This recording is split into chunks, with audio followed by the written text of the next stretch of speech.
Jambo, riwaya ya Nguu za Jadi, mandhari na umuhimu wake. Kwa dakika mbili pekee tuangalie, kuna haya mandhari ya nyumbani kwa Mbugulu. Natumai unajua kwamba Mbugulu ni rafikiye Mangwasha. Kwa hivyo, mandhari haya yanajenga umuhimu fulani katika riwaya ya Nguu za Jadi. Na unaambiwa eleza umuhimu wa mandhari ya nyumbani kwa Mbugulu na ukapewa pale alama 10. Hebu tuangalie, haya mandhari yana umuhimu gani? Kwanza, mandhari haya yanaonyesha ukarimu wa Mbugulu ama yanaonyesha kuwa Mbugulu ni karimu. Kwa hivyo tunaona kwamba yanajenga sifa ya Mbugulu kuwa karimu. Sasa Mbugulu ni karimu vipi? Mangwasha anapofika kwake, tuliona kwamba alimkaribisha. Mbugulu alimkaribisha Mangwasha kwa kikombe cha chai. Mtu ambaye si karimu unaweza fika kwake na akakosa hata kukukaribisha.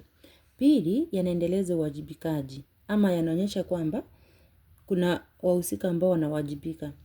Kwa hivyo, yanaendeleza uwajibikaji wa marehemu mumewe Mbugulu. Kumbuka Mbugulu alikuwa amefiwa na mumewe ambaye akiwa hai alimtimizia mkewe mahitaji.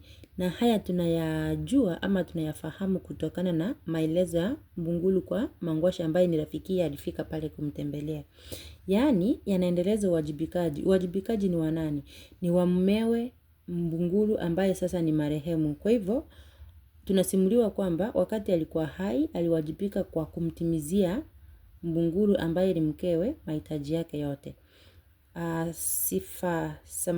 Hoja nyingine tunaambiwa kwamba yanakuza urafiki.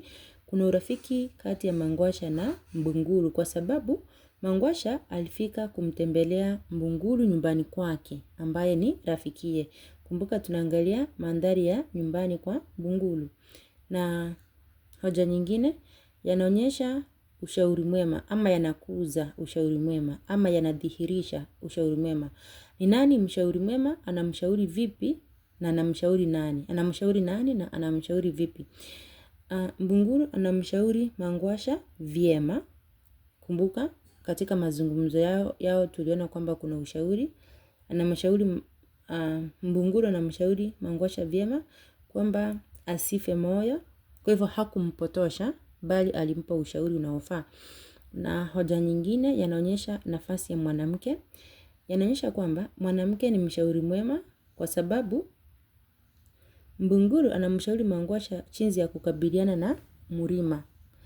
Umuhimu wa mandhari ya nyumbani kwa Mbugulu.